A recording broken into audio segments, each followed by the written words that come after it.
The sun mercilessly punished the reddish earth of lakeside plains. Emily Turner adjusted her straw hat over her dark hair while observing the movement at the agricultural fair. At 27 and heir to a small rural property, she stood out among the traditional farmers not for her appearance, but for the determination in her gaze. "Are you sure about this girl?" asked Old Bill, a trusted ranch hand who had worked on the farm since her grandfather Archibald's time. "That beast has a reputation for causing trouble." "I am, Bill. I need to try something different, or we'll lose the ranch in less than a year." Emily clutched the envelope with her savings. 5 years working as an administrative assistant at the agricultural cooperative while trying to keep the family's small property afloat. Every cent in that envelope represented hours away from the land she loved, but now she had a plan. The main pavilion of the fair buzzed with negotiations and the typical ostentation of modern agribusiness: gleaming tractors, expensive irrigation, technologies and genetically modified seeds, a world that seemed to exist to swallow small producers like her. "Look who showed up, the dreamer's granddaughter," mocked Matthew, son of the region's largest soybean producer, as he saw her pass. Emily just smiled politely. She was used to it. Her grandfather Archibald had been called crazy for believing in alternative cultivation methods when everyone was migrating to the agro-industrial model. He ended up almost losing everything, leaving her an indebted property and the weight of a misunderstood dream. A sudden commotion interrupted her thoughts. Several handlers were running toward an improvised enclosure, where a black buffalo of impressive size was furiously snorting. "It's the Black Hurricane!" someone shouted in the crowd. "Eduardo tried to tame it for 6 months and gave up after. The beast destroyed half the corral." Emily approached, fascinated by the animal's strength. There was something in its eyes, a fury that didn't seem natural but learned. She observed the scars on the buffalo's flank and felt a tightness in her chest. "We'll begin the auction for Lot 37, announced the auctioneer with forced enthusiasm. "Male buffalo, 4 years old, Murrah lineage, exceptional build." Silence took over the place. Nobody seemed willing to risk it. "Anyone willing to make the minimum bid? It's a purebred specimen, gentlemen." Emily stepped forward. 5,000, she said firmly, prompting murmurs and muffled laughter. The auctioneer stared at her, surprised. $5,000 from the young lady. "Anyone offer more?" The silence continued. Oliver Foster, the most powerful agricultural businessman in the region, watched her with calculated interest from the back of the hall. "Sold to the young lady," declared the auctioneer, seeming relieved to get rid of the problem. 3 hours later, Emily was at the entrance of Hope Ranch, a property her grandfather had named optimistically decades earlier. The transport truck stopped, and the driver hurriedly got out. "I'm not going to help unload that beast," he declared. 3 times it almost tipped over the truck on the road. "It's in the contract that you take responsibility." Emily nodded and waited for sunset. When the orange light bathed the horizon, she approached the truck ramp and opened it slowly. The buffalo remained still, studying her with suspicion. "I know we're betting on each other," she whispered. "I'm going to call you Titan." For 20 minutes, they studied each other in silence until the animal cautiously descended to its new home. That night, as she tried to sleep, Emily's cell phone rang. It was her brother Richard, who had left for Chicago years ago, claiming that there was no future in that decaying ranch. "I heard about your new investment, sis," he said, with an ironic tone. "You've always liked lost causes, haven't you?" "What do you want, Richard? It's been 2 years since you even called on my birthday." "I'm coming home. I have news that could change our lives. We'll arrive tomorrow." "We? Who's with you?" "An investor friend. He believes there's still potential in that land. See you tomorrow." Emily hung up the phone with a weight in her stomach. She knew her brother well enough to know that something didn't smell right. From her simple bedroom window, she could see the stable where Titan now rested uneasily.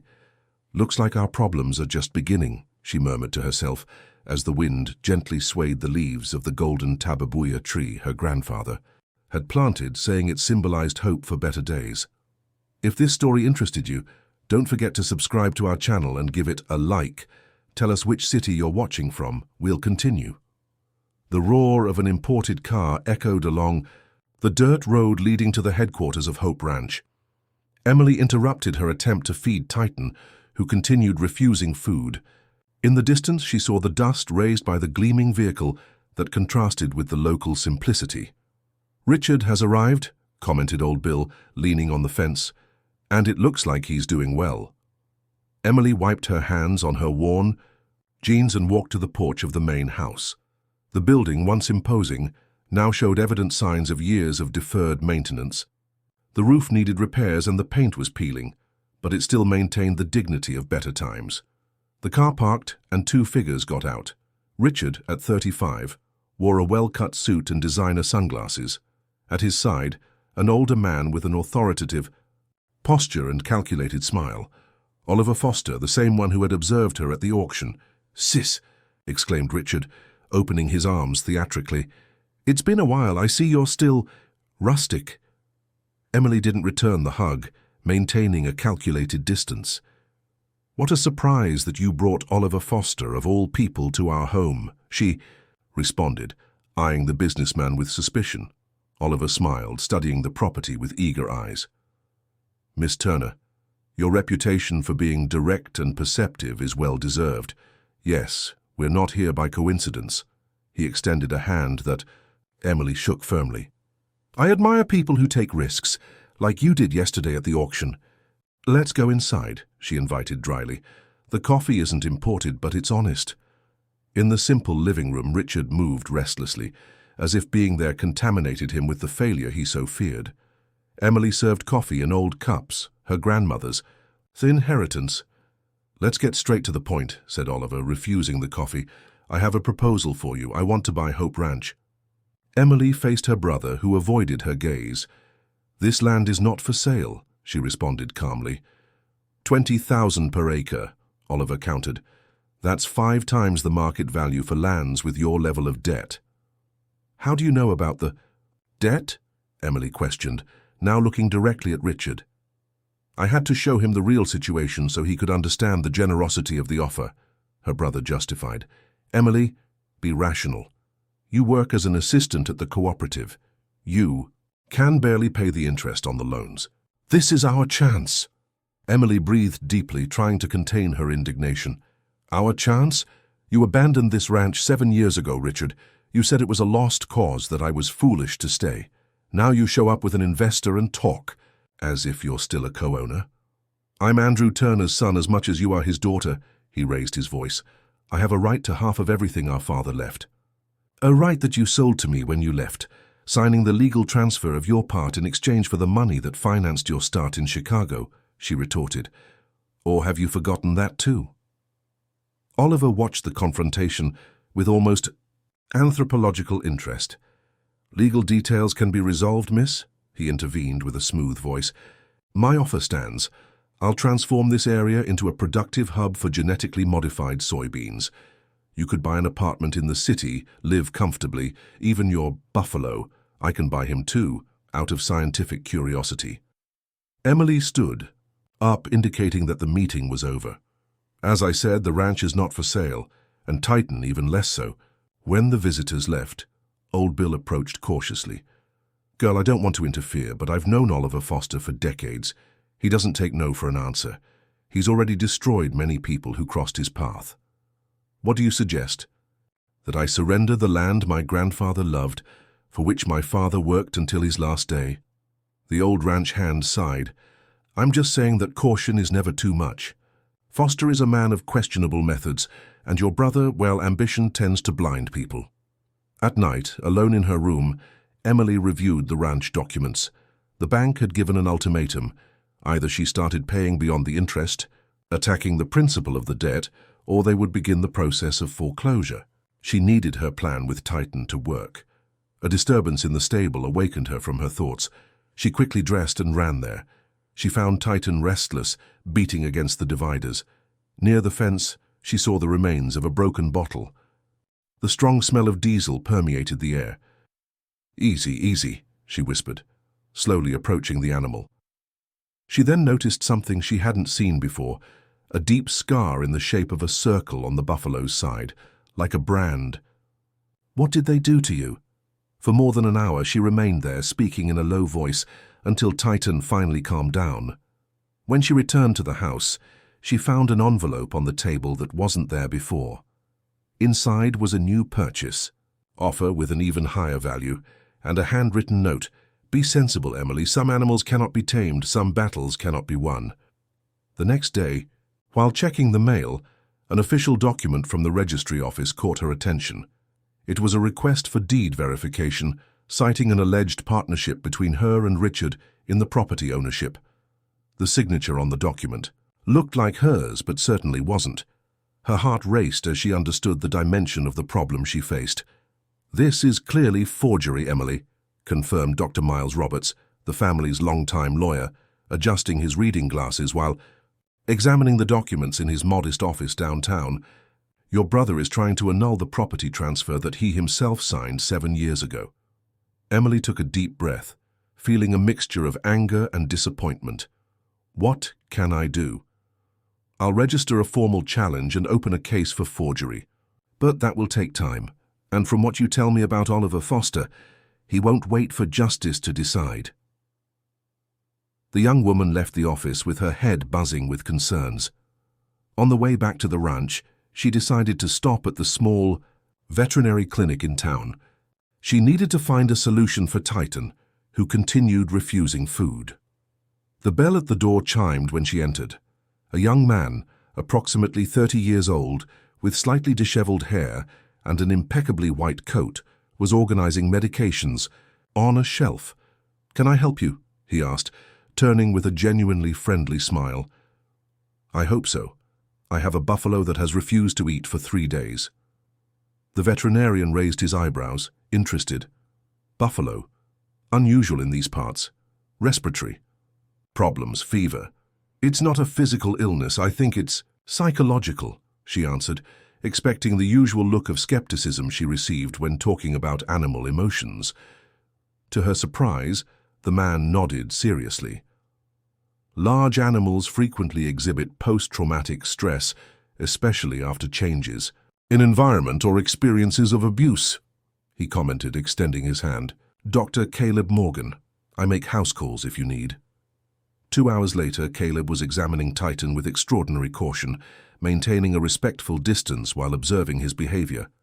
"This animal has suffered systematic mistreatment," he concluded, pointing to marks that Emily hadn't noticed.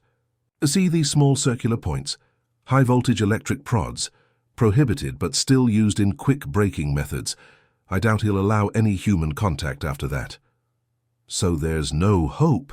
asked Emily, feeling the weight of failure closer. Caleb looked at her with surprising intensity. "I didn't say that. I just said that the conventional process won't work. We need another approach." He looked around. "Do you have a garden chair I could borrow?" Confused, Emily fetched an old wicker chair from the porch. The veterinarian positioned it about 13 feet from the buffalo, sat down calmly, and opened a book. "What are you doing?" she questioned. "Establishing a predictable routine." "Do you have time to sit too?" Thus began a strange partnership. Every day, for an hour in the morning and another at dusk, Emily and Caleb simply sat near the corral, reading or talking in a low voice, apparently ignoring Titan's presence, but always leaving fresh food within the animal's reach. On the 3rd day of this ritual, the buffalo finally ate some handfuls of hay, still keeping distrustful eyes on the humans. Caleb smiled discreetly without taking his eyes off his book. "Don't celebrate openly," he whispered. "Any exaggerated demonstration might frighten him. For him, humans mean danger and pain. We're rewriting that association." During these sessions, Emily discovered that Caleb was a grandson of one of the town's founders, but had studied veterinary medicine in Denver, specializing in animal behavior. He had recently returned, determined to change traditional handling practices that he considered outdated and cruel. "My grandfather used to say that a true cowboy can tame any animal with enough force," Caleb commented one afternoon, while Titan ate increasingly closer to them. It took me a while to understand that he was completely wrong. You don't earn trust with fear. My grandfather said something similar about the land, Emily responded. That you shouldn't conquer the soil with chemicals and force, but understand it and work with its nature, not against it. The look they exchanged at that moment contained mutual recognition. Two people fighting against ingrained traditions, seeking a different path. A week after beginning the treatment, Emily returned to the ranch after an exhausting shift at the cooperative and found something alarming. The corral fence was open and Titan had disappeared. Her heart raced as she frantically searched for tracks. She called old Bill, who came, limping quickly. "Someone broke in," she asked, desperate. "No, girl, the lock is intact. It was opened with a key, and look at this." He pointed to footprints near the gate. "Expensive leather boots, not a ranch. Worker's footprint." Emily immediately called Caleb, who promised to help with the search. Meanwhile, she got in her car and drove to town, determined to confront her brother at the hotel where he was staying. On the way, her cell phone rang. It was an unknown number. "Miss Turner?" The masculine voice sounded hesitant. "My name is Gabriel. I work at Horizon Ranch, Mr. Foster's property. I shouldn't be doing this, but your buffalo is here. They brought him last night. He's in an isolated corral at the back of the property." "How did you get my number?" "Dr. Morgan gave it to me. He sees the animals here too. He's the only one your boss respects in the region." He paused. "They're planning to start an intensive re-education process tomorrow morning. I know what that means. No animal deserves that." Emily thanked him and hung up, immediately changing the direction of her car. Instead of going to town, she headed to Oliver Foster's ranch, feeling the blood pulsing with determination at her temples. In her mind, a bold and potentially disastrous plan was forming. But she had no choice. She wouldn't let Titan suffer again. Horizon Ranch was a monument to industrial agribusiness, electronic gates, computerized irrigation systems, immense sheds with state-of-the-art machinery. Emily parked her worn-out car a kilometer from the main entrance, among bushes that hid her from the road. The sun was beginning to set, painting the sky in orange tones as she waited for complete darkness. Her cell phone vibrated. It was Caleb. "Where?" "Are you?" he asked, concern evident in his voice. "I'm going to get Titan back. Alone on Oliver Foster's property? Emily, that's trespassing." "And what he did was theft," she responded dryly. "I'm not going to discuss this. Either you help me or hang up." A heavy sigh sounded from the other end of the line. "Meet me at the East Gate in 20 minutes. It's less guarded." Punctually, Caleb appeared in his pickup truck wearing dark clothes. "Gabriel will let us in," he explained. "He supervises the night shift, but we have a window of only 30 minutes between security rounds." "Why are you helping me?" asked Emily as they followed a secondary road. "You could lose important clients because of this." Caleb kept his eyes on the path, but his profile stiffened. "Because I've seen the training methods they use here, and because I believe you're right about Titan. He deserves a chance." As agreed, Gabriel was waiting for them near a wire fence, away from the security cameras. He was a thin young man with a nervous appearance, constantly checking his watch. "You have 15 minutes, he warned, handing them an improvised map of the property. "The buffalo is in Sector 7, that isolated enclosure. If you get caught, you never saw me." Emily and Caleb slipped through the property, avoiding the illuminated areas. Her heart was beating so hard it seemed audible. When they finally reached the indicated enclosure, they saw Titan. The majestic animal was restrained by thick ropes tied to metal stakes, preventing almost all of his movements. "They're preparing him for training," Caleb murmured angrily. "This medieval method leaves the animal exhausted, with no physical resistance to fight." Emily felt tears of fury in her eyes. She cautiously approached the buffalo, which immediately became agitated, recognizing her even in the dim light. "It's me, big guy," she whispered. "We've come to take you home." While Caleb was cutting the ties with pliers, bright lights suddenly illuminated the place. The rumble of an engine approached, and car headlights momentarily blinded them.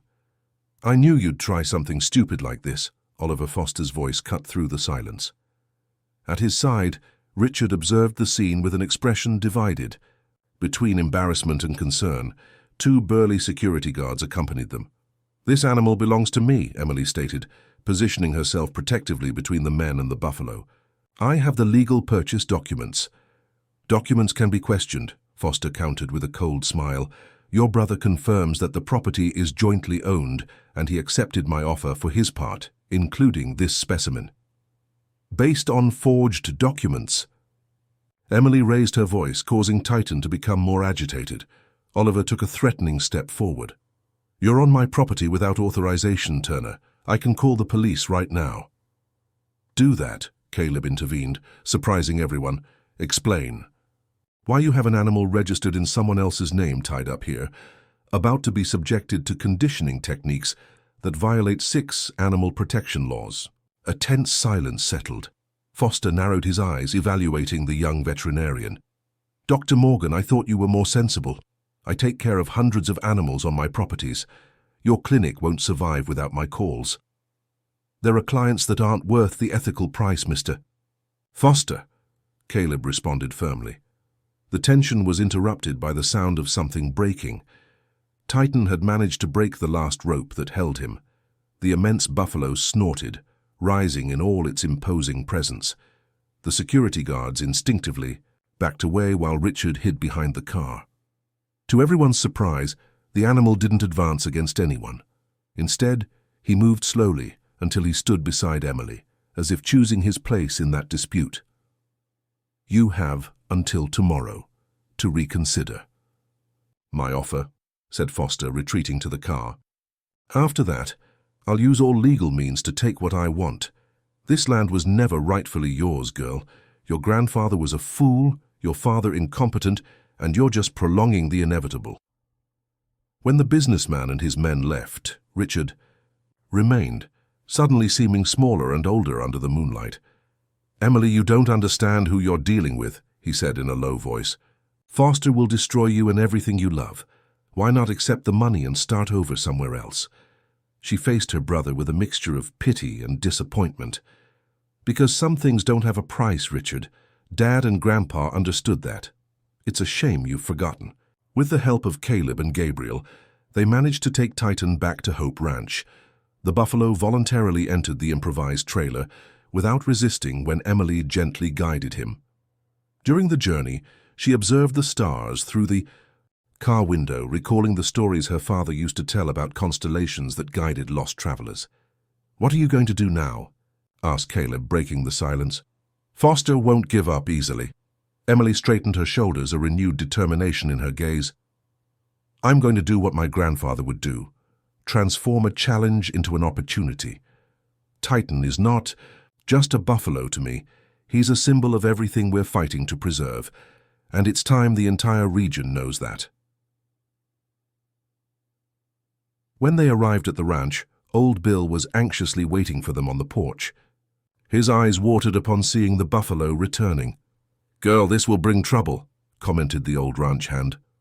"We're already in trouble, Bill," Emily responded with a tired smile. "But now we're going to fight our way. I'll need your experience for an ambitious project. If this story interested you, don't forget to subscribe to our channel and give it a like. Tell us which city you're watching from. We'll continue." The following days brought a surprising transformation to Hope Ranch. News of the confrontation between Emily and the powerful Oliver Foster spread quickly through the rural community. To her surprise, many small producers, intimidated by the businessman for years, began to appear offering help. "I never thought we'd see the day when someone would openly confront Foster," commented Miss Betty, owner of a small cassava plantation, while delivering a basket of fresh vegetables. "We're rooting for you, girl." Emily took advantage of this unexpected wave of solidarity to put her plan into action. With Caleb's help, who now visited the ranch daily, she developed a unique training method for Titan, based entirely on building mutual trust. "The problem is that we were taught to tame animals through fear," the veterinarian explained, as they watched Titan grazing peacefully, increasingly comfortable in his new home. But fear only generates temporary obedience, never true cooperation. The routine was rigorous. In the morning, Emily simply sat in the field, allowing the buffalo to approach on his own initiative. Gradually, the distance in meters diminished to centimeters. In the second week, the unthinkable happened. Titan approached close enough to allow a brief touch on his muzzle. "It's extraordinary," murmured Caleb, observing from a distance so as not to interfere with the moment. Under normal conditions, it would take months to establish this level of trust with such a traumatized animal. In the afternoon, they worked on restoring the ranch. The newly acquired notoriety attracted volunteers, agronomy students, small producers, even some curious tourists. In a short time, fences were repaired, facilities cleaned, and the main house received a new coat of white paint. "My grandfather used to say that a ranch should reflect the soul of its owners," Emily commented to Caleb as they admired the completed work. "Clean, dignified, without pretensions, but with personality." The look that the veterinarian gave her contained something beyond professional admiration, and Emily felt her cheeks warm slightly. There was a connection growing between them, as natural as the plants beginning to sprout in the recovered beds.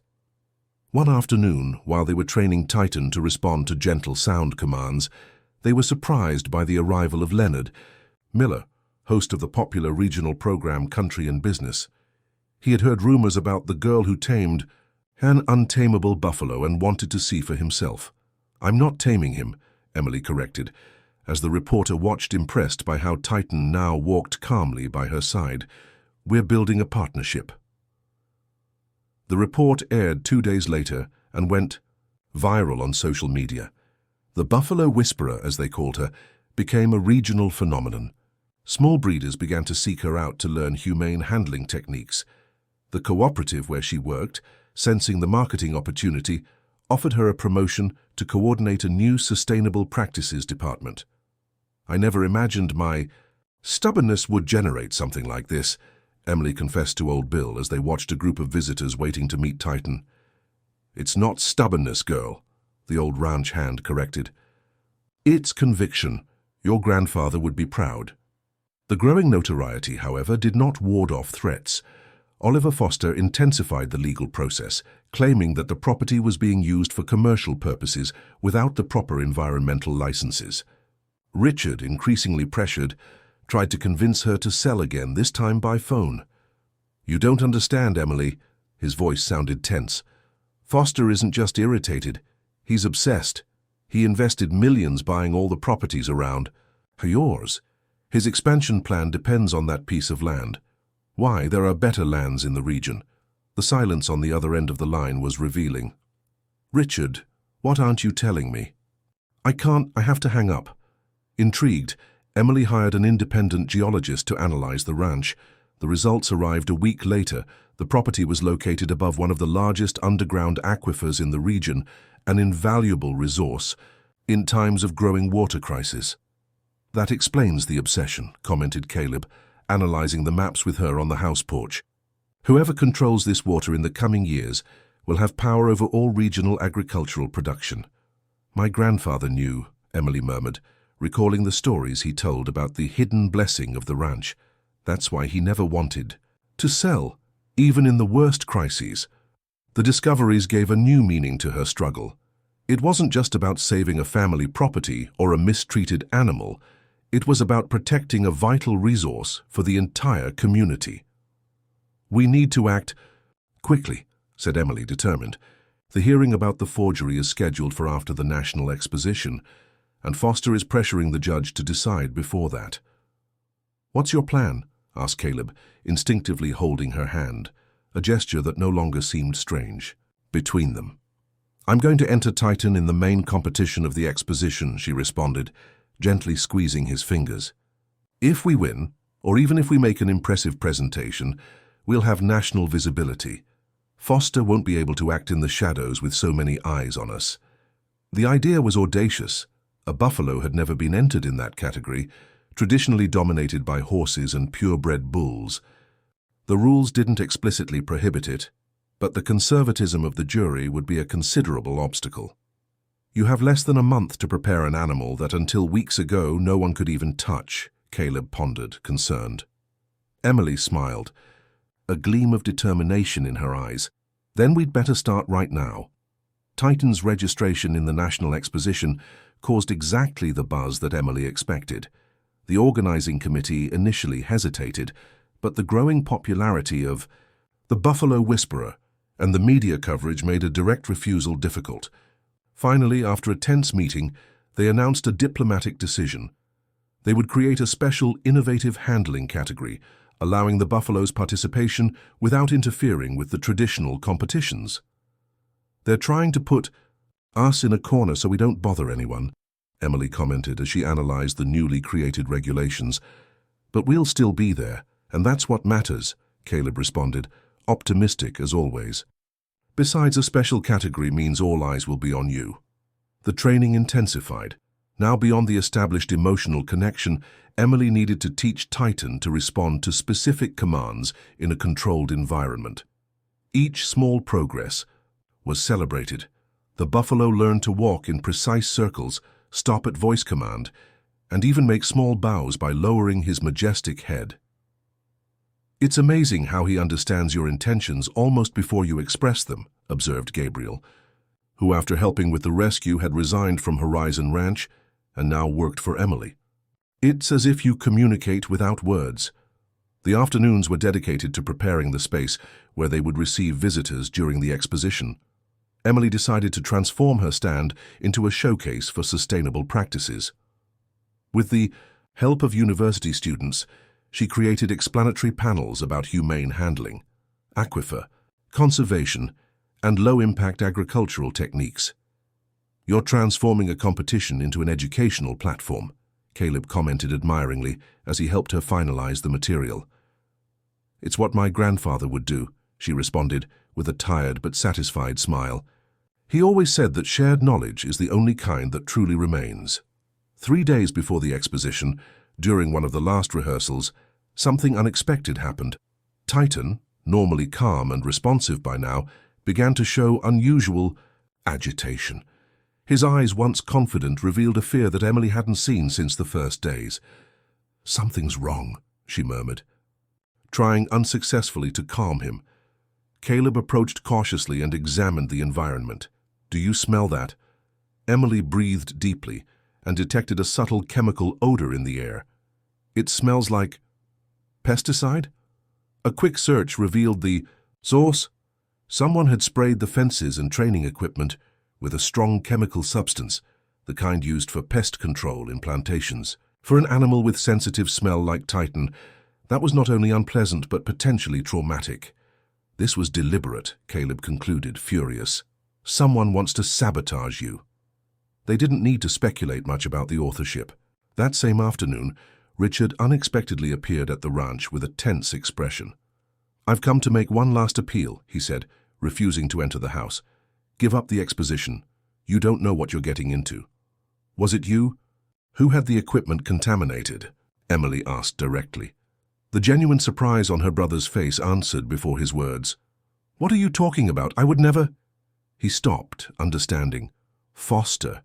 He mentioned something about alternative methods. "I thought he was bluffing. Why do you continue working for him, Richard?" The question came out more as a vent than an accusation.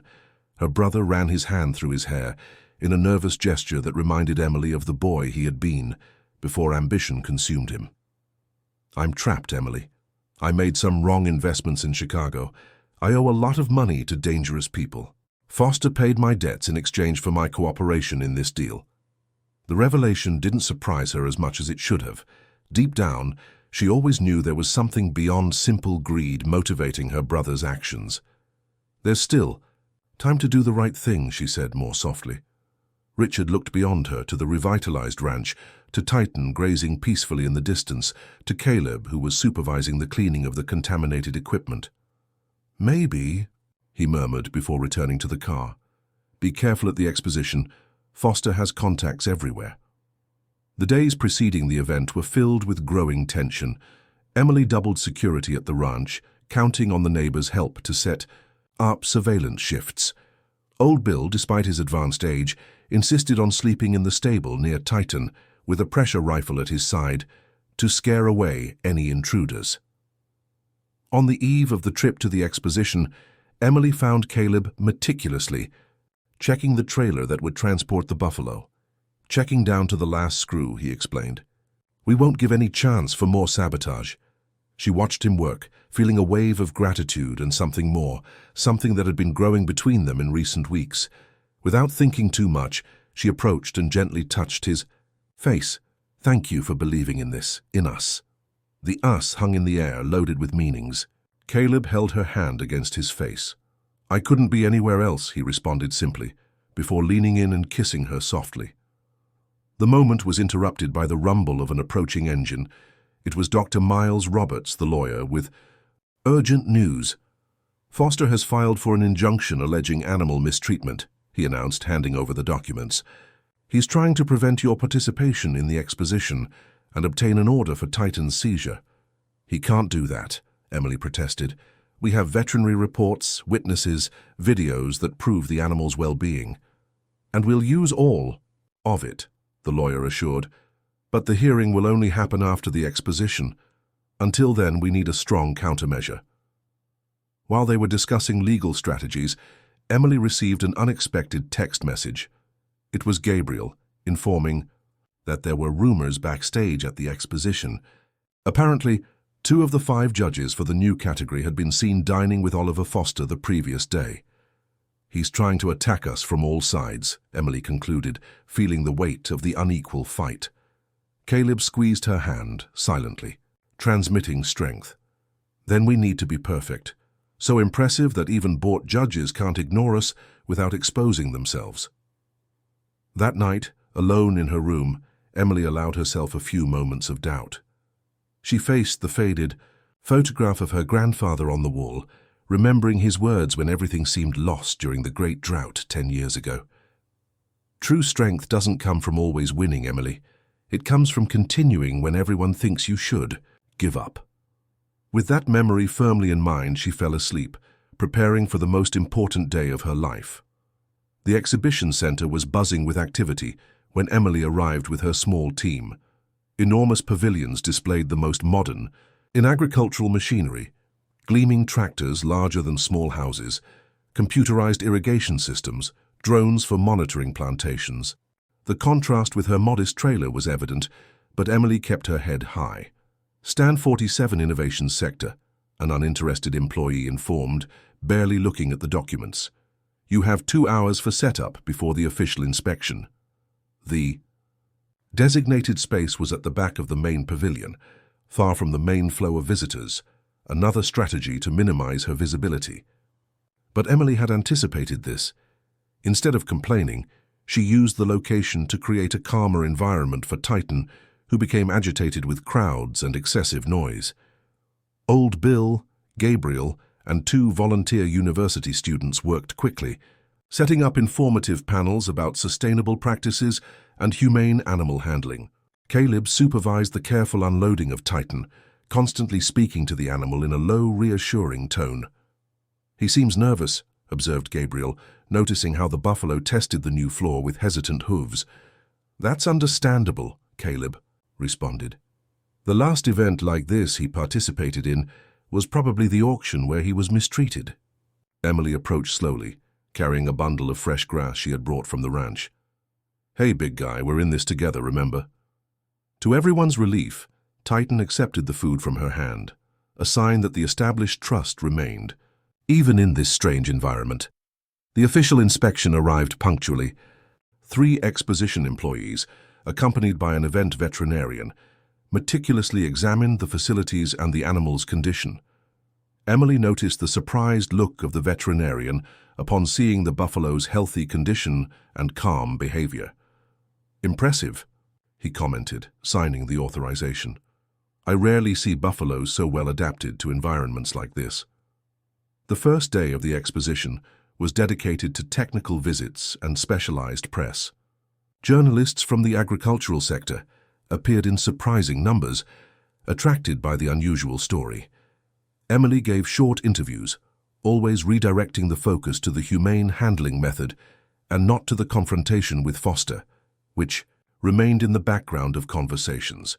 This isn't about a personal dispute, she patiently explained. We're demonstrating that viable alternatives exist to traditional methods of animal domination. Around noon, An unusual movement caught her attention. Oliver Foster was touring the pavilion with his usual entourage of advisors and potential clients. When passing by Emily's stand, he made a point of stopping and observing Titan with calculated interest. "Remarkable work, Miss Turner," he commented loudly, ensuring everyone around could hear. "It almost makes me regret not buying this magnificent animal when I had the chance." Emily held his gaze, maintaining her composure. "Some things aren't for sale, Mr. Foster." The businessman's smile faltered for a second. "Everything has its price, my young lady. It's just a matter of finding the right offer." When he walked away, Caleb approached. That was disturbingly cordial. "It was a demonstration," Emily responded, watching the entourage move away.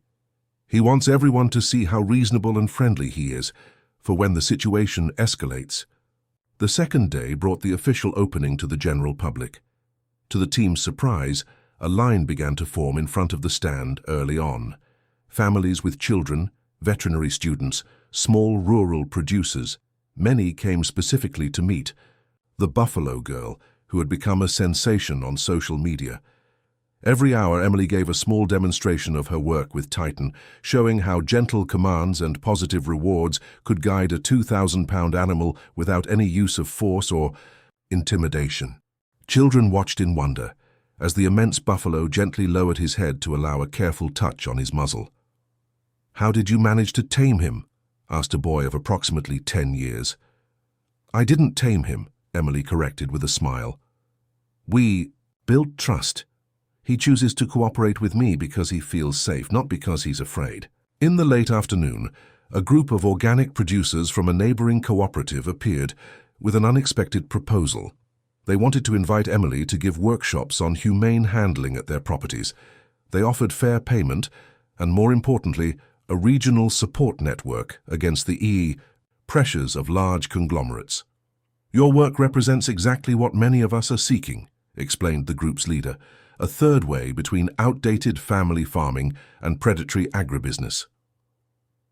That night, after the exposition closed, the small team gathered to celebrate the initial successes. Gabriel had obtained valuable information about the next day's competition. 2 competitors withdrew when they learned it was a special category, he reported. They suspect it was external pressure. "That means less competition, at least," observed old Bill, always practical. "It also means less legitimacy for the category," Caleb pondered. "We need to be absolutely perfect tomorrow." Emily reviewed the planned sequence once more. Unlike traditional demonstrations, which privileged mechanical obedience and impressive tricks, she had prepared a presentation that highlighted the natural communication between human and animal, demonstrating how mutual respect produced superior results to fear. While they were discussing the final details, they were interrupted by Richard's unexpected arrival. His face was pale and he seemed genuinely disturbed. "We need to talk," he said, casting nervous glances around. "In private." Emily took her brother to a more reserved area, with Caleb maintaining a discreet but vigilant distance. "Foster is planning something for tomorrow," Richard revealed in a low voice. "I don't know exactly what, but I overheard a conversation about ensuring the animal shows its true nature during the presentation." "He's going to try to provoke Titan?" Emily asked, feeling her heart accelerate. "Probably. And there's more." Richard extracted a crumpled envelope from his pocket. "I found this in his office. They're soil analyses from Hope Ranch. Emily, it's not just the aquifer that interests him.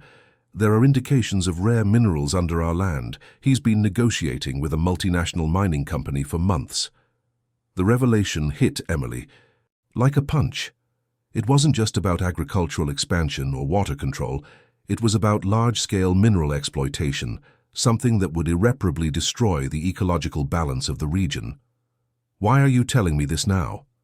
she questioned, still suspicious of her brother's intentions. Richard lowered his eyes, suddenly seeming older and more tired. "Because yesterday I visited Dad's grave for the first time in years, and I realized he would die of shame at what I've become." Emily studied her brother's face, looking for signs of manipulation, but found only genuine remorse. "Thank you," she finally said. "This changes everything." Back at the stand, she gathered the team to completely rethink the strategy for the following day. If Foster planned to provoke Titan, they needed to be prepared for any scenario. The night was advancing when they finally returned to the small hotel where they were staying. Exhausted, Emily still found the strength to call Dr. Miles, updating him on the new information. "This could change the game, my dear," the lawyer commented. "If we can get proof of these negotiations with mining companies, we can request environmental protective measures." Before sleeping, Emily received one last text message. It was from Caleb. "No matter what happens tomorrow, you've already won, in the eyes of those who matter." With that comforting thought, she finally fell asleep, mentally preparing for what would undoubtedly be the most challenging day of her life. The day of the competition dawned with a palpable tension in the air. The main arena of the exposition had been prepared for the presentations, stands packed with rural producers, sector authorities, and curious onlookers attracted by the unusual story of the buffalo tamer. Behind the scenes, Emily checked Titan with increased attention. The buffalo seemed calm, but she noticed something in his eyes, an almost human perception of the importance of that moment. "Are we ready?" asked Caleb, adjusting the light protective vest they had decided to wear as a precaution. "As ready as we can be," she responded, smoothing Titan's black and shiny coat. "Remember the plan. If you notice anything suspicious, Gabriel gives the signal and we switch to the alternative routine."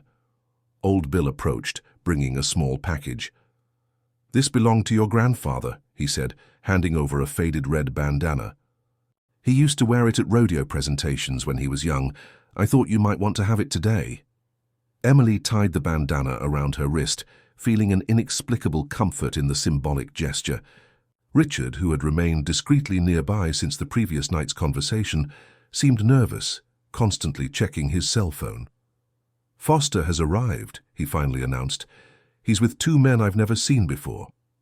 The loudspeaker announced that the special category would begin in 15 minutes.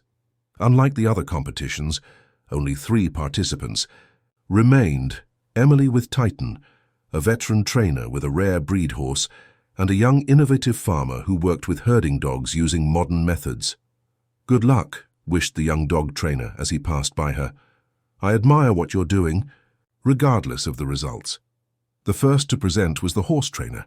His demonstration, technically perfect, drew polite applause from the audience. The dogs came next, impressing with the precision of synchronized movements. When they finally announced Emily Turner and Titan, a curious silence dominated the environment. She entered the arena with firm steps, the buffalo following her calmly, without any rope or halter, a deliberate choice to demonstrate mutual trust. She positioned herself in the center and made a small bow to the jury, composed of 5 animal behavior specialists. The presentation began as planned. With gentle gestures and almost imperceptible commands, Emily guided Titan in a sequence that demonstrated not just obedience but genuine partnership. The buffalo responded to the signals with surprising elegance for his imposing size, moving in precise circles, stopping at the simple raising of a hand, gently lowering himself to allow her to touch his forehead. The first 2 minutes went perfectly. The audience, initially skeptical, began to show admiration with approving murmurs and small spontaneous applause. That's when it happened. A sharp whistle, not natural, cut through the air. Titan immediately raised his head, alert. His eyes, previously calm, filled with a panic familiar to Emily, the same she had seen when they found the equipment contaminated with pesticide. "Easy, partner," she whispered, keeping her voice firm despite her racing heart. A second whistle, and Titan snorted nervously, stamping his hoof on the ground. Emily immediately realized it was a high-frequency sound, probably inaudible to humans, but painful for the animal. She quickly looked toward her team and saw Gabriel discreetly signaling to a man near the fence, one of the strangers accompanying Foster. Instead of panicking, Emily did something unexpected. She moved even closer to Titan, positioning herself directly face-to-face with him, blocking his view of the audience. "Look at me," she said in a low but firm voice. "Just at me." The buffalo, breathing heavily, focused on her. Emily began to softly sing an old melody, a lullaby that her father used to intone during storms that frightened the animals. It wasn't part of the planned presentation, but at that moment, instinct and connection replaced any rehearsed routine. Gradually, Titan's breathing calmed. His ears, previously raised in alert, relaxed. The entire arena seemed to hold its collective breath, witnessing something that transcended a simple training demonstration. "Now let's show them who we really are," Emily whispered, taking 3 steps backward. What followed surprised even her team. Instead of returning to the planned routine, she guided Titan in an improvised dance, responding to the animal's temperament and emotional state at that exact moment. It was pure, intuitive communication that demonstrated more powerfully than any rehearsed trick the true essence of her methodology. In the final moment, Emily knelt in the center of the arena, completely vulnerable. Titan, the animal everyone feared, slowly approached and lowered his imposing head, gently touching her shoulder in a gesture of absolute trust. The arena exploded in applause. People rose from their seats, ovating what many would later describe as the purest example of partnership between human and animal ever seen at that exposition. Even 2 of the judges, those who had supposedly been influenced by Foster, seemed genuinely moved. When Emily finally led Titan out of the arena, she was received with emotional hugs from her small team. Caleb was the first, embracing her in a hug that said more than words. Old Bill had tears in his eyes, something rare for the old ranch hand. "Your grandfather would be more than proud, girl," he said, his voice choked. He would be amazed. The commotion backstage was interrupted by Oliver Foster's approach. The businessman seemed upset but maintained his usual commercial smile. "Impressive demonstration, Miss Turner," he commented, formally extending his hand. "Though a bit theatrical for my taste." Emily shook his hand firmly, holding his gaze. "Truth rarely needs exaggeration, Mr. Foster. What you saw was simply the result of mutual respect." "I admire your persistence," he continued, lowering his voice. "But don't think this is over. Business is business, and that land is no longer available," interrupted a familiar voice. Richard approached, accompanied by 2 men in suits, carrying folders. Emily recognized one of them as a representative from the State Environmental Department. "What does this mean?" demanded Foster, the smile now completely absent. "It means I've just formally reported your plans for illegal mining in an aquifer protection area," Richard responded, extending official documents, including copies of emails and preliminary contracts with the foreign mining company. Foster turned pale, looking incredulously at Richard. "You wouldn't do that. Have you forgotten who paid your debts?" "I haven't forgotten," Richard responded with surprising calm, "and I'm prepared for the consequences. Some debts are financial, others are moral. It was time to start paying the latter." The environmental representatives confirmed that based on the documentation provided, an investigation would be initiated immediately and the Hope Ranch area would receive temporary protection against any acquisition or alteration attempts. When Foster finally walked away, defeated but still threatening in his silence, Emily faced her brother with a mixture of surprise and gratitude. "This doesn't erase what I did," admitted Richard, avoiding her gaze. "But maybe it's a start." The award ceremony took place in the late afternoon. To the surprise of no one who had witnessed the presentation, Emily and Titan were declared winners of the special category with the highest score ever recorded in any exposition competition. Even more significantly, they received an additional Innovation in Animal Welfare Award, specially created by the organizing committee. The auditorium was packed when Emily went on stage to receive the trophy and make a brief speech. At the microphone, she surprised everyone with her simplicity. "This award isn't mine, not even Titan's," she said, looking at the diverse audience. "It's a recognition that another path exists, a path where we don't need to dominate by force what we respect, be it an animal or the land. My grandfather used to say that who plants respect harvests trust. Today we proved he was right." In the weeks that followed, the changes were rapid and significant. The investigation into Oliver Foster's practices revealed irregularities, That went far beyond the mining plans, resulting in the freezing of several of his projects. Hope Ranch received Aquifer Preservation Area status, ensuring permanent environmental protection for a significant part of its lands. Partnership proposals arrived daily. Universities wanted to document Emily's methods. Small producer cooperatives requested training. Even a publisher proposed a book about her journey. The debt that threatened the property was restructured with more favorable terms thanks to the new projection and emerging partnerships. Caleb, who now spent more time at the ranch than in his own clinic, helped establish a humane handling training center. Richard, fulfilling his promise to start over, took over the financial administration of the new enterprise, applying his business knowledge ethically. On a quiet afternoon, 6 months after the exposition, Emily observed the sunset from the newly renovated porch, with Titan grazing freely in the field at a distance. Caleb joined her, bringing 2 cups of coffee. "What are you thinking about?" he asked, sitting beside her. "About how life comes full circle," she responded, accepting the coffee. "A year ago, I was about to lose everything I loved. Today you've created something new," Caleb completed, following her gaze. To the horizon, where new visitors were arriving for the next day's workshop. "Something your grandfather couldn't even imagine." Emily smiled, remembering the words of Grandfather Archibald in his notebook, which she had recently rediscovered in an old box. The true legacy isn't in preserving exactly what was created, but in keeping alive the values that inspired the creation. Titan raised his majestic head in the distance, as if sensing her gaze, and snorted softly. No longer a sound of aggression, but a quiet greeting between partners who had found together their true place in the world.